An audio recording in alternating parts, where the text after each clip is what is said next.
Nafikiri wale Gaborone ni timu nzuri. Ukiona kama haina organization, lakini ni timu moja nzuri na ngumu kweli. Ni na wachezaji wazuri, committed, wachezaji wanataka kushinda, na especially ambao timu ambayo inacheza na Simba sasa hivi.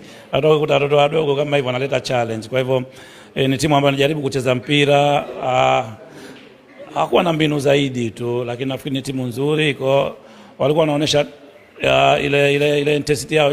Kitu ambacho kikubwa kwao kilikuwa ni spirit. Walikuwa na spirit.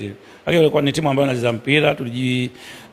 Hatukuanza vizuri. Baada ya dakika 20 za kwanza walikuwa wao wako juu, lakini tulivorudi katika mchezo tukajaribu kumanage. Ilikuwa na stiza za jiwango, jaribu kumiliki sana mpira. Tulikuwa moja ya weapon yetu kubwa ilikuwa ni kumiliki mpira na kutafuta space. Kwa hivyo haikuwa rahisi, lakini nafikiri tulijaribu kumiliki mpira, tuliscore goals.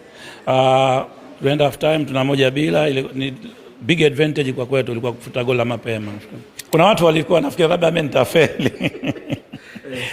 Nafikiri kuna watu walikuwa positive, kuna watu wako negative, ndio maisha yako hivyo, lakini mimi nilikuwa na imani, ndio maana nimekuja. Nilikuwa na imani naweza kusaidia hapa palipo. Ilikuwa ni pale pagumu, na nafikiri asingetokezea kocha wa aina yoyote kuja kutake over mechi kama yoyote, kuchukua timu katika mazingira kama yale kuja kucheza mechi ya leo. So kwa hivyo mimi nafikiri kwangu mimi ni credit, nimejitoa muhanga, nimeweza kufanikisha kile ambacho nilikuwa nafikiria.